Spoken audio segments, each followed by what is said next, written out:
ህዳር በባተ በ11ኛው ቀን እንደዚህ ሆነ። በሰሜን ሸዋ ሀገረ ስብከት በብፁዕ አቡነ ቀሌምንጦስ በኢትዮጵያ ኦርቶዶክስ ተዋሕዶ ቤተክርስቲያን ጠቅላይ ቤተ ክህነት የሰንበት ትምህርት ቤቶች ማደራጃ መምሪያና የሰሜን ሸዋ ሀገረ ስብከት ሊቀ ጳጳስ የተመራ ልዑክ ለሐዋርያዊ አገልግሎት መነሻውን የሸዋዎቹ እምብርት ደብረ ብርሃን ከተማ መዳረሻውን መንዝጌራ ምድር መሃል ሜዳ ከተማ መሃል ሜዳ ደብረ ምህረት ቅዱስ ሚካኤል ካቴድራል አድርጎ ጉዞ ጀምሯል። የታሪክ ባለጸጋ የእድሜ ጠገብ ቅዱሳን ገዳማትና አድባራት መንደር የሊቃውንት ምንጭ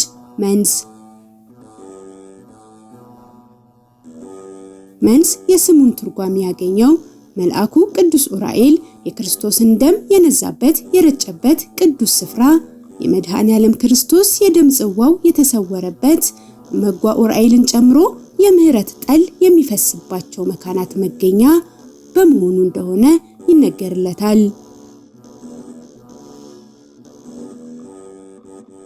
አንድም መንዝ የተደላደለ የተቀማጠለ ህዝብ መኖሪያ ማለት እንደሆነም የቦታው የታሪክ ድርሳናት ታሪክ ነጋሪዎችም ያስረዱለታል።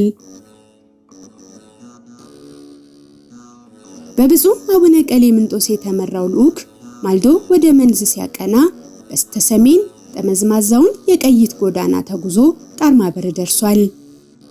ከፊት ለፊት ያለውን የምድር ውስጥ መንገድ የጣርማበር ዋሻን ወደ ጎን በመተው ዋናውን አስፋልት ለቆ ወደ ደብረ ምጥማቅ ጻድቃኔ ቅድስት ማርያም ገዳም በሚወስደው መንገድ ጉዞ ቀጥሏል።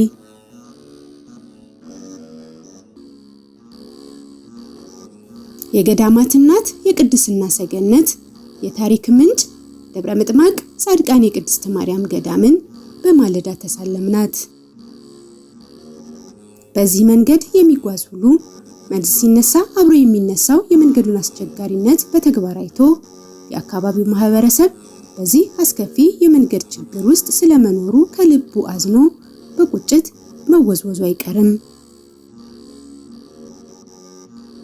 ወዲህ ትዕግስት የሚፈታተነውን መሬት አድርሶ የሚመልሰውን የመንዝ መንገድ እየታገልን ወዲያ የወላዲ አእላፍት የኔታ አክሊሉን ደብር ገዘተ ማርያምን ሰላም ለኪ እያልን ሞፈር ውሃን ተሻግረን ጋራውን ዞረን ስናበቃ ሞላሌ ከተማን አሻግረን አየን። ብፁዕነታቸው የመንገዱ አስቸጋሪነትና መልከ ብዙ ፈተና ሐሳባቸውን ሳይከፍለው ይልቁንም በመንገዳቸው ያገኙትን ሀገሩን መንደሩን ቀየውን እየባረኩ አብያተ ክርስቲያናትን እየጎበኙ መንገደኞችን እያበረቱ መንዝ ጓሳን ተሻግረው ከኮረብታዎች አናት ወደምትገኝ ጥንታዊት ገዳም ሲደርሱ ለጉብኝት ወደ ገዳሙ አቀኑ። በመንዝ ታሪክ ውስጥ ደማቅ ድርሳን ያላት ከእድሜ ጠገብ ገዳማት ተርታ የምትጠራ በቀየው ባገደመ ሁሉ ሳትጎበኝ የማትታለፍ በተሳለማት በረከትን የምታተርፍ ጥንታዊት ገዳም ናት። ፍርኩታ ኪዳነ ምህረት በድንቅ ተፈጥሮ ያጌጠች በነገስታት ስጦታዎች የከበረች የእድሜ ጠገብ ታሪክ መዲና የቀደምት ማንነት አሻራ ቅርሶች መገኛ ፍርኩታ ኪዳነ ምህረት በጥንታዊ ጉባኤ ቤቶቿ በርካታ ሊቃውንትን ያፈራች በቀደምት የእውቀት ታሪክ ሰገነት ከፍ ብላ ያበራች ፍርኩታ ኪዳነ ምህረት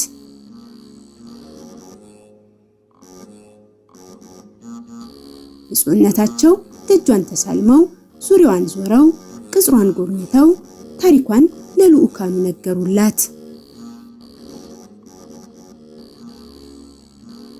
ገዳሟ በዚህ ዘመን ብዙ ያልተገለጠች የእምቅ ታሪክ ባለቤት የአበው ቅዱሳን በዓት ናት። ለአብነትም ጻድቁ አቡነ እጨጌ ዮሐንስ ለበርካታ ዓመታት በዚህ ገዳም ጸልየዋል። በስጋ ባለፉ ጊዜም ሥርዓተ ቀብራቸው በዚሁ ገዳም ተፈጽሞ አጽማቸው በክብር አርፎ ይገኛል። በእንቁላል ቅርጽ የታነጸው ቤተ መቅደሷ ዘመን የጠገበ ታሪኳን ሳይነገር ያስረዳል።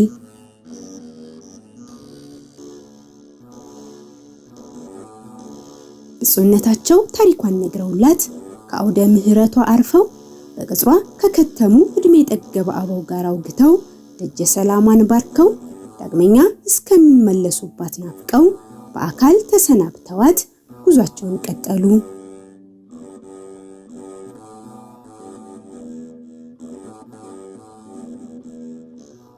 ብፁዕነታቸው የፍርኩታ አንቀጸ አርያም ቅድስት ኪዳነ ምሕረትን ጉብኝት ፈጽመው ጥቂት እንደተጓዙ የመንዝ ጌራ ፈርጥ መሃል ሜዳ ከተማ ሲደርሱ ደማቅ አቀባበል ተደረገላቸው።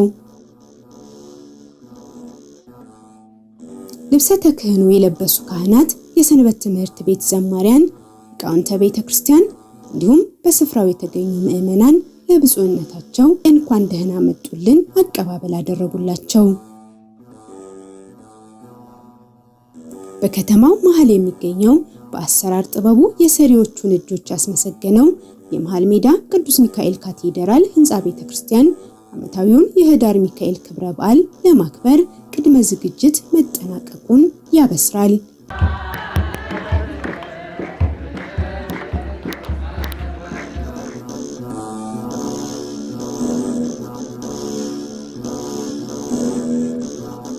ዓመታዊው የቅዱስ ሚካኤል ክብረ በዓል የማህሌት አገልግሎት በድምቀት ተጀምሯል።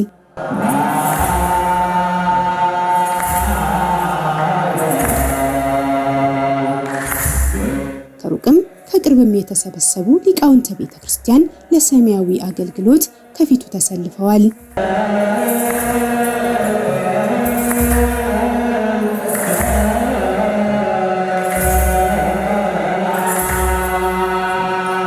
የማህሌት አገልግሎቱ የቅዱስ ያሬድ ጡም ዜማ ያለ ስስት የፈሰሰበት፣ ሰውና መላእክት በአብሮነት የዘመሩበት፣ ለስጋ ሰላምን ለነፍስ ረፍትን የሚያድል ፍጹም ንጹህ አገልግሎት ነበር።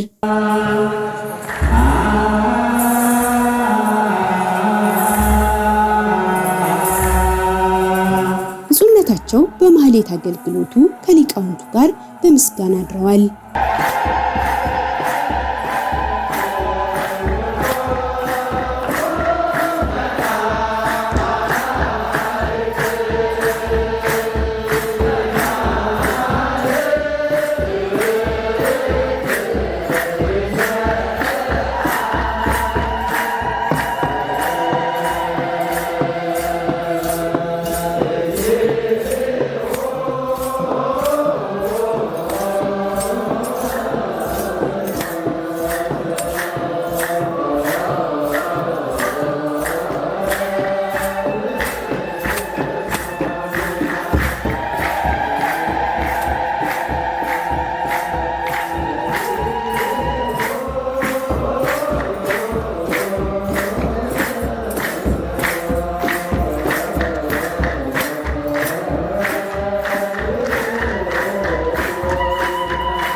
ሌቱ በማህሌት ዜማ አልፎ የቀኑ ብርሃን ሲተካ ታቦተ ሕጉ በአውደ ምሕረት ከብሯል።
ካህናት በማያልቅ ሰማያዊ ምስጋና ዳግመኛ በአውደ ምሕረቱ ላይ አሸብሽበዋል።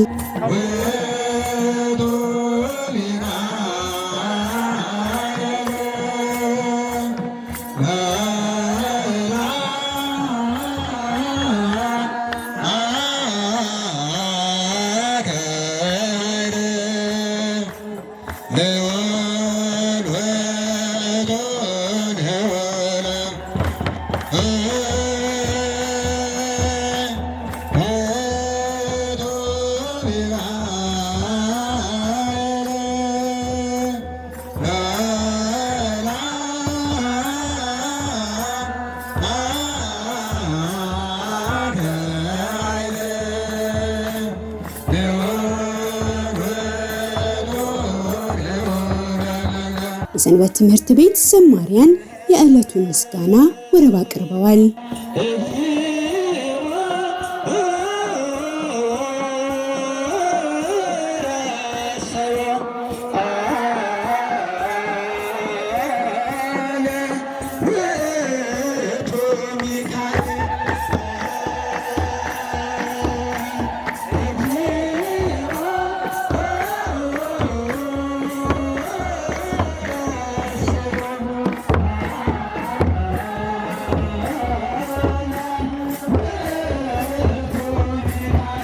በበዓለ ንግሱ ላይ ክቡር መጋቢ ሐዲስ ነቃ ጥበብ አባቡ የሀገረ ስብከቱ ዋና ስራ አስኪያጅ እግዚአብሔር ስለ እናንተ ይዋጋል እናንተም ዝም ትላላችሁ በሚል ኃይለ ቃል መነሻነት ሰፊ ትምህርተ ወንጌል ሰጥተዋል።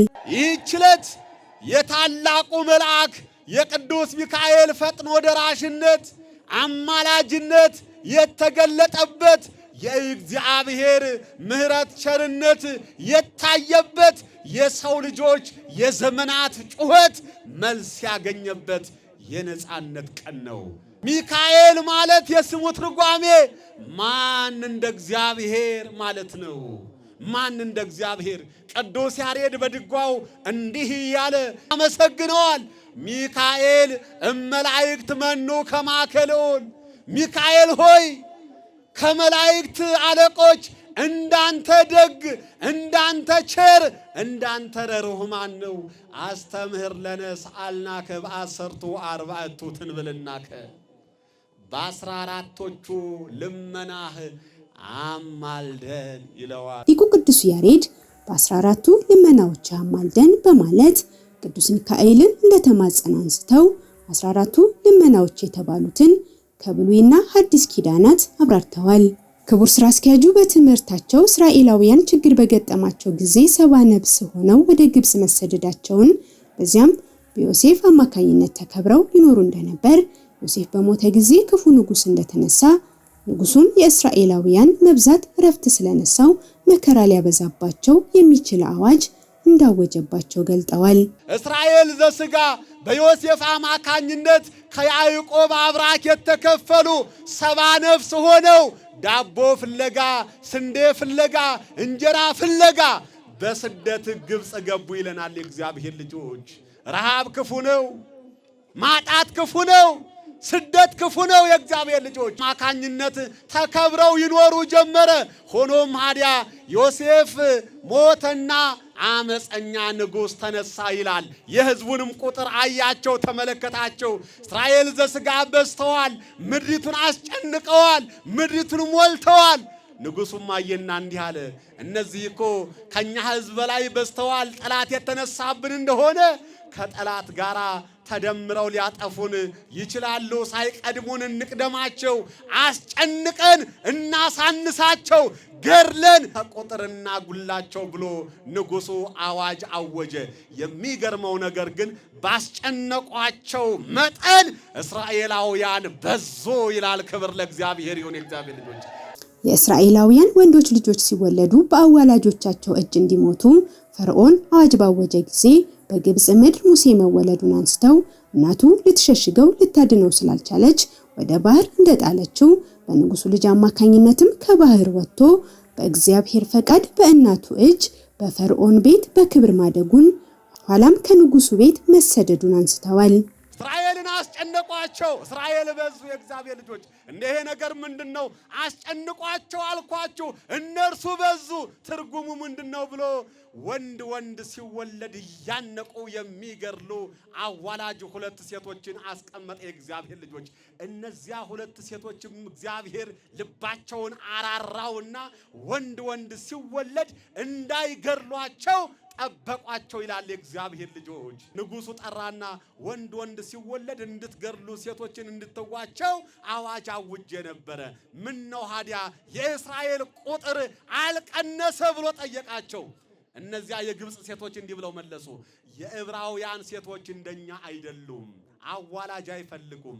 እኛ ሳንመጣ እነርሱ ወልደው እናገኛቸዋለን። እነርሱ የእግዚአብሔር ምርጦች ናቸው ብለው እነዚያ አዋላጆች ስለ እስራኤል ጥንካሬ፣ ስለ እስራኤል በጎነት መሰከሩ ይላል የእግዚአብሔር ልጆች። እግዚአብሔር ሲፈቅድ ከሞት መዳፍ ሕይወትን ያድላል፣ ከማጣት መዳፍ በረከትን ያድላል የእግዚአብሔር ልጆች። ሀዲያ በዚያ ሰዓት አንድ ሙሴ የሚባል ልጅ ተወለደ። እናቱ 3 ወር ሸሸገችው። 3 ወር ሸሸገችው። ከ3 ወር በኋላ ድምጽ እያሰማ መሸሸግ ባይቻላት እግዚአብሔር እንደፈጠረ እርሱ ያውጣህ ብላ በቀፎ አድርጋ ባህር ላይ ጣለችው ይላል። እግዚአብሔር ደግሞ ይሄን ሕፃን የሚያሳድግ እድል አመቻቸ። የፈርዖን ልጅ ውሃ ልትታጠብ ወደ ወንዝ መጣች። ያንን ሳጥን አየችው። ደንገጥሮቿን ልካ አምጡልኝ አለችው። አመጡላት። ስትከፍተው እንደ ፀሐይ የሚያበራ ወንድ ሕፃን ነበር ይላል። ክብር ለእግዚአብሔር ይሁን። እርሷም አያት ታደረገችውና ይሄማ የኔ ልጅ ሊባል ይገባዋል፣ ከውሃ አግኝቼዋለሁ ስትል ስሙንም ሙሴ አለችው ይላል የእግዚአብሔር ልጆች።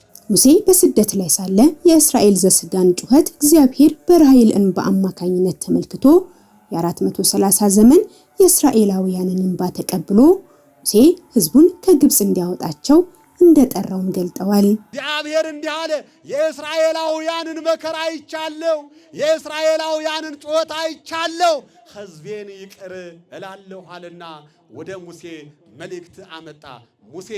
ሙሴ እስራኤላውያንን ከግብፅ ታወጣ ዘንድ ወደ ፈርዖን እልካለሁ አለው። ሙሴ እንዲህ አለ፣ ወደ ፈርዖን የምትልከኝ እስራኤልንም ከምድረ ግብፅ የማወጣ እኔ ማን ነኝ? እኔ ምን አቅም አለኝ ብሎ ራሱን በትህትና ዝቅ አደረገ። እግዚአብሔር ልጆች እኔ ደካማ ነኝ፣ እኔ አንደበተ ኮልታፋ ነኝ፣ ጥሩ ተናጋሪ አይደለሁም፣ የሚናገር አንደበት ያለው ሰው ላክ አለው። ወንድም አሮን አንደበት ይሁን፣ ተናጋሪ ይሁን፣ ልሳን ይሁን ብሎ አጽናናው። የእግዚአብሔር ልጆች ከብዙ ክርክር በኋላ ሙሴ ተአምር የሚያደርግባትን በትር ይዞ ወደ ግብፅ ጉዞውን አደረገ። ወንድሙ አሮን መጥቶ መንገድ ላይ ተቀበለው። ሙሴ ከወንድሙ አሮን ጋር እግዚአብሔር እየረዳው እስራኤላውያንን ከግብፅ ባርነት ነፃ ለማውጣት እንደተነሳም አብራርተዋል። ሕዝባቸውን ሰበሰቡና እግዚአብሔር መጎብኘትን ጎብኝቷችኋል አላቸው። በጸናች ክንድ በጸናች መዳፍ ከፈርዖን አገዛዝ ከግብፅ ባርነት ነፃ ተወጣላችኋልና ሙሴ ነፃነትን ሰበከላቸው። የእግዚአብሔር ልጆች ሙሴና አሮን ደግመው ገቡና እግዚአብሔር ሕዝቤን ልቀቅ ይልሃል፣ የእግዚአብሔርን ሕዝብ አትለቅ፣ በመቅሰፍት ትመታለህ፣ በመዓት ትመታለህ ብለው ሙሴና አሮን ነገሩት። ያንኑ ቃል ደግሞ እግዚአብሔርን አላውቅም እስራኤል ዘስጋንም አልለቅም ብሎ መለሰ። የእግዚአብሔር ልጆች ንጉሱ ሕዝቡን አልለቅም በማለቱ የግብፅ ምድር በ9 መቅሰፍት መቀጣቱን ኋላም ቁጣው ስለጸናበት እስራኤላውያንን መልቀቁን ገልጠው መንገድ ሲጀምሩ ፈርዖን እስራኤላውያንን በመልቀቁ ተጸጽቶ ዳግመኛ ሰራዊቱን አስከትሎ እንደተከተላቸው እስራኤላውያንም ይህንን አይተው እንዳጉረመረሙ አንስተዋል። ነገስታቱን መማክርቱን አነሳስቶ 600 ሰረገላ አስጭኖ ተከተላቸው ይላል የእግዚአብሔር ልጆች። ሀዲያ እስራኤል ዘስጋ ወደ ኋላቸው መለስ ሲሉ ፈርዖን በሰረገላ ፈርዖን በፈረስ ፈረሳኛውና ፈረሱ ወደ እነርሱ እየገሰገሰ ሲመጣ አዩና ደነገጡ ይላል የእግዚአብሔር ልጆች። ፈሩ ይላል የእግዚአብሔር ልጆች። እግዚአብሔር እኮ ሌሊት በአምደ እሳት ቀን በአምደ ደመና እየመራ ነው የወስዳቸው የነበረው። ግን እነርሱ ፈሩ፣ ደነገጡ። የእግዚአብሔር ልጆች በሙሴና በአሮን ላይ አጉረመረሙባቸው፣ ጮሁባቸው። ያን ጊዜ ሙሴ እንዲህ አለ፣ አይዟችሁ አትፍሩ። ዛሬ የምታዩአቸውን ግብፃውያንን ለዘላለም አታዩአቸውምና ቁሙ፣ እግዚአብሔር ለእናንተ የሚያደርጋትን የትድግናውን ማዳን እዩ ብሎ ሙሴ አጽናናቸው። ቅዱስ ሚካኤል ደርሶ ጋረዳቸው ያሉት ክቡር ስራ አስኪያጁ ሙሴ በእግዚአብሔር ኃይል በበትሩ ቀይ ባህርን ከፍሎ በደረቅ እንዳሻገራቸው፣ ግብፃውያን ሰምጠው እንደቀሩ፣ ለእስራኤላውያን እግዚአብሔር እንደተዋጋላቸው ገልጠዋል። ዛሬም ለእኛ እግዚአብሔር ተዋጊ ነው ብለዋል።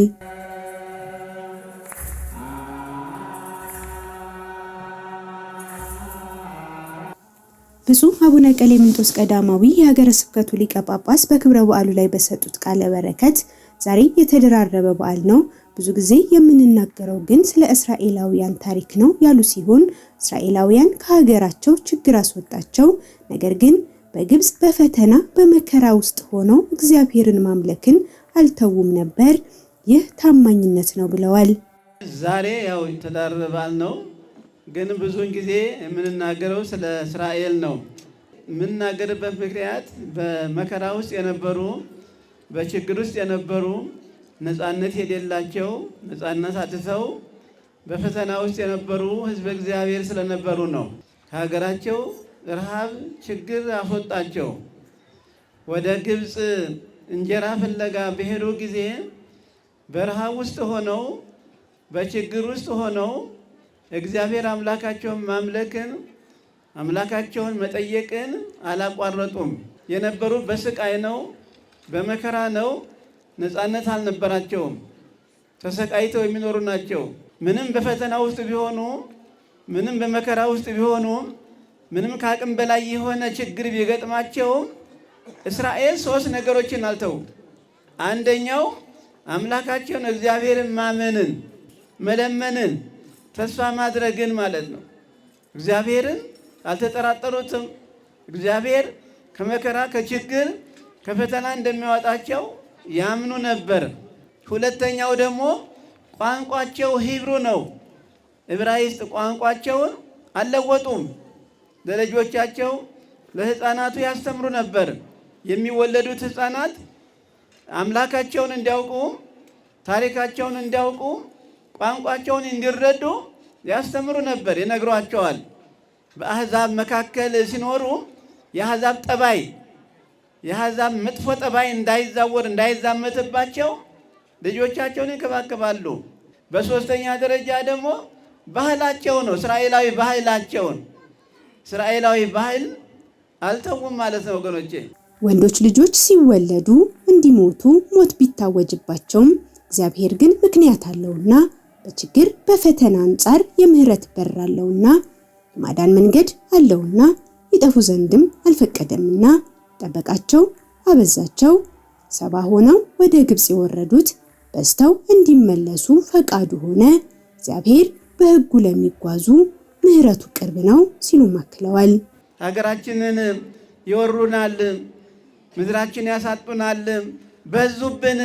ስለዚህ ወንዱ ሕይወቱ መቋረጥ አለበት ነው እስከ ማለት ድረስ ነው የተነበረው አዋጅ። ወገኖቼ ምህረት አለው፣ የምህረት ደጅ አለው፣ የምህረት በር አለው፣ የመዳን መንገድ አለው ፈጣሪ ማለት ነው ወገኖቼ።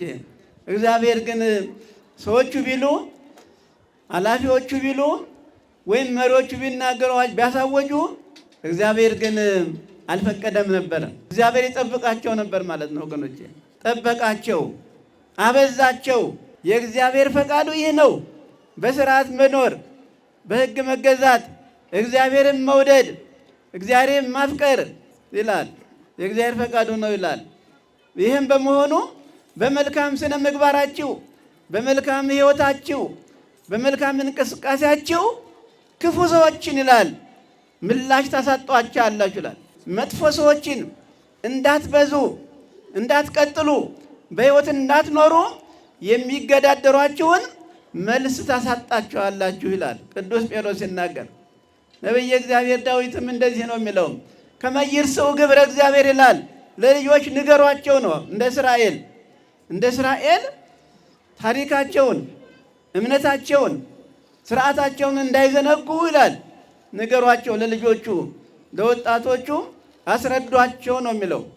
እስራኤላውያን ከምድረ ግብጽ በእግዚአብሔር ኃይል ከወጡ በኋላ በምድረ በዳ መና እያወረደ ከጭንጫ ውሃ እያፈለቀ የመገባቸውን አምላክ በደሉት፣ ፈጣሪያቸውን አሙት፣ ተቆጣቸው፣ መቅሰፍቱም መጣባቸው፣ ቁጣውም ደረሰባቸው።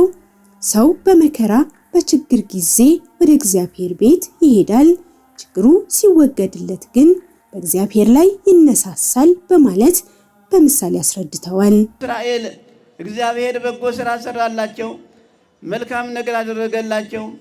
እስራኤል ግን ልብ ቀራቸው ነው የሚለው። በምድረ በዳ ሳሉ መና ከላይ እያወረደ ከምድር ደግሞ ከጭንጫ ላይ ውሃ እያፈለቀ መገባቸው ነው የሚለው። ከመከራ አሳልፏቸዋል። አሁን ደግሞ እየመገባቸው እያጠጣቸው ሳሉ ደግሞ እስራኤል እግዚአብሔርን ወደ ማስቀየም ደረሱ ነው የሚለው። እግዚአብሔርን ወደ ማስከፋት ደረሱ ይላል ወገኖቼ። ስለዚህ እግዚአብሔር መቅሰፍት አመጣ ነው፣ ተቆጣ ይላል። ሐመይዎ ለእግዚአብሔር እግዚአብሔርን አሙት ይላል። ዛሬም ሰዎች ፈተናን እግዚአብሔር ላይ ያመጡ ቢመስላቸውም ፈተናው ግን ለራስ ይሆናል፣ ራስን ይጎዳል። መከራው ስቃዩ ያለው ፈተናውን ወደሚያመጣው ሰው ነው ብለዋል። ዛሬ ብዙ ሰዎች በእግዚአብሔር ላይ ተግዳሮት፣ በእግዚአብሔር ላይ ፈተና ያመጣሉ። ፈተናው እግዚአብሔርን ነው ብለው ያስባሉ። ፈተናው ግን ለራስ ነው ወገኖቼ፣ ራስን ነው የሚጎዳው ፈተናው። ዛሬ እስራኤል ወደ እግዚአብሔር በመጮኻቸው ያቺ ሴትዮዋ እንባ በማፍሰሷ አሻገራቸው፣ አወጣቸው። ነገር ግን ደግሞ ተጠራጠሩ ነው የሚለው ወገኖቼ። ተጠራጣሪ ልቡና ከእግዚአብሔር አያገናኝም፣ ከሰውም አያገናኝም፣ ከቤተሰብም አያገናኝም፣ ከራስም ይለያል። ተጠራጣሪ ልቡና ወገኖቼ። ዛሬ ዓለም በበደል በጥርጥር በመገፋፋት ተመልታለች። በሀገራችንም ፍቅረ እግዚአብሔር የጠፋበት ጥላቻ የሰፈነበት ጊዜ ነው። ለፈቃዱ መኖር ከቻልን ግን ይህ የምንፈራው ሁሉ እንደ ደመና ከላያችን ይገፈፋል። እጃችንን ወደ እግዚአብሔር ብንዘረጋ እርሱ በምህረት ይጎበኘናል። እዚህ የቆምን ሁላችን ልክ እንደ እስራኤላውያን መሻገርን እንሻለን። ፈተናው፣ ችግሩ፣ ውጣ ውረዱ በዝቷል። እግዚአብሔር እስራኤላውያንን የተመለከተበት የምህረት አይኑ ዛሬም ከእኛ ጋር አለ። ሆኖም ግን እንደ እስራኤላውያን መጮህ፣ ማልቀስ፣ ደጅ መጥናት ያስፈልጋል ብለዋል። እዚህ የቆምነው ሁላችንም ልክ እንደ እስራኤል መሻገር እንሻለን። እንደ እስራኤል ማለት ነው። ፈተናው በዝቷል፣ ችግሩ በዝቷል፣ ውጣ ውረዱ በዝቷል። እግዚአብሔር እስራኤልን ያየበት አይን ዛሬም አለ ወገኖቼ። ግን እንደ እስራኤል መጮህ ያስፈልጋል፣ ማልቀስ ያስፈልጋል፣ በሕግ መጽናት ያስፈልጋል። ዛሬ እንደምታዩት ሁላችንም ተራርቀን ያለን። የሚያቀራርብ ማን ነው? የሚያቀራርብ ማን ነው? የሚያስታርቅ ማን ነው? የሚያዋህድ ማን ነው? አንድ የሚያደርግ ማን ነው? እግዚአብሔር ወገኖቼ። ወደ እግዚአብሔር እጃችን እንድንዘረጋ ያስፈልጋል። ይህ ቦታ የሁላችን መሰብሰቢያ የምህረት ደጅ ነው ያሉት ብፁዕነታቸው ዛሬ በዚህ ያላችሁ እስራኤላውያንን የረዳ አምላክ ይርዳችሁ በማለት ቤተክርስቲያኑን በማገዝ የሚያገለግሉትን በሙሉ አመስግነዋል።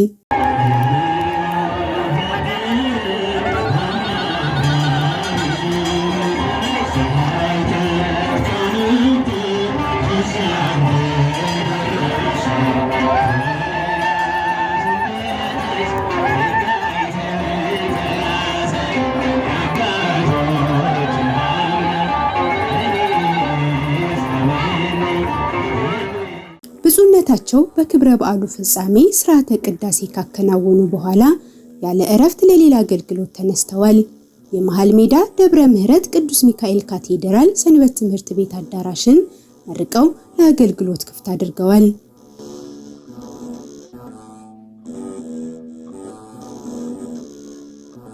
የሰንበት ትምህርት ቤቱ አዳራሽ የተገነባው ማህበረ በኩር በተሰኘ የቀድሞ የሰንበት ትምህርት ቤቱ አባላት ህብረት ሲሆን ለአዳራሹ መሰራት አነሳሽና አስፈጻሚ የሆኑት 14 የሰንበት ትምህርት ቤቱ የቀድሞ ሴት አባላት እንደሆኑ ተገልጧል። ክቡር መጋቤ ሐዲስ ነቃ ጥበብ አባቡ በመርሃ ግብሩ ላይ ባስተላለፉት መልእክት ለተተኪዎች በማሰብ ይህንን መልካም ተግባር ለመፈጸም ያሰባችሁና የፈጸማችሁ ሁሉ እግዚአብሔር መልካሙን ታደርጉ ዘንድ ፈቅዶላችኋልና እንኳን ደስ አላችሁ የሚል መልእክት አስተላልፈዋል።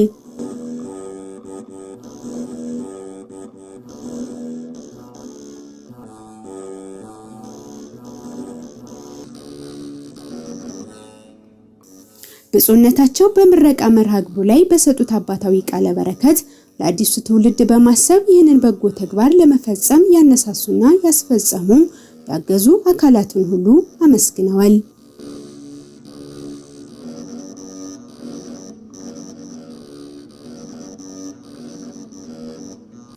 ለአገልግሎት ደከመኝ የማያውቁት ብርቱ አባት ብፁዕ አቡነ ቀሌምንጦስ ዳግመኛ ሌቱን በሌላ አገልግሎት አንግተዋል።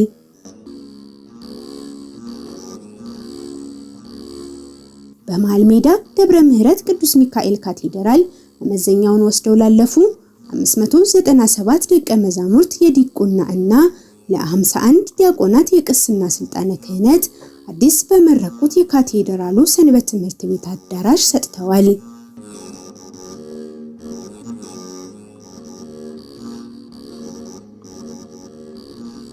ብፁዕነታቸው በዕለቱ ለተሾሙ ዲያቆናት ባስተላለፉት መልእክት እናንተ ዛሬ ከማህበረሰብ ተለይታችሁ ሰማያዊ ስልጣን የተሰጣችሁ ዲያቆናት የእግዚአብሔር አገልጋዮች ትሆኑ ዘንድ ተመርጣችኋልና ከዛሬዋ ቀን ጀምራችሁ በማስተዋል ልትጓዙ ይገባል።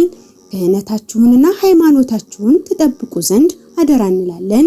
ለቅድስት ቤተክርስቲያን ለቤተሰቦቻችሁ እንዲሁም የእናንተን አገልግሎት ለሚፈልጉት ሁሉ ታዛዦች ሁኑ። ከአልባሌ ቦታና ልምድ ራሳችሁን አርቁ ሲሉ ማሳስበዋል።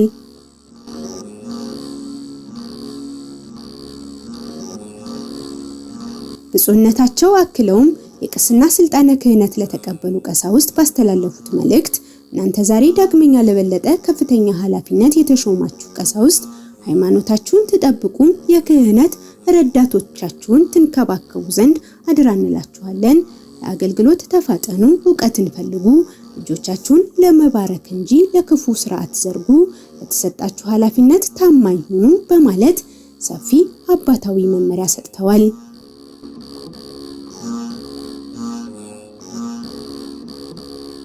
ለተከታታይ ቀናት ሌትና ቀን በአገልግሎት የቆዩት ብፁዕ አቡነ ቀሌምንጦስ የሰሜን ሸዋ ሀገረ ስብከት ሊቀ ጳጳስ በመንዝጌራ ምድር የነበራቸውን ሐዋርያዊ አገልግሎት ያለ እረፍት ከልዑካኑ ጋር ፈጽመው ዳግመኛም ለመሰል አገልግሎት እስኪመለሱ ቀጠሮ ይዘው ነፋሻማና ቀዝቃዛይቱን መሃል ሜዳ ከተማ ወደ ኋላ ትተው ጉዟቸውን ቀጥለዋል።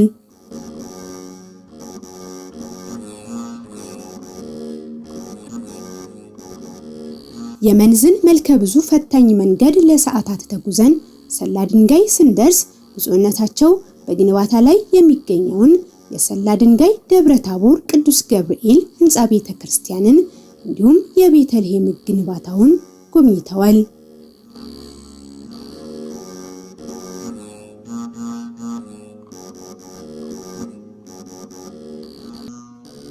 ግንባታውን የተመለከተ ማብራሪያ በባለሙያዎቹ የተሰጠ ሲሆን ብፁዕነታቸው የግንባታ ሂደቱን አስመልክተው አባታዊ ቡራኬና መመሪያ ሰጥተዋል።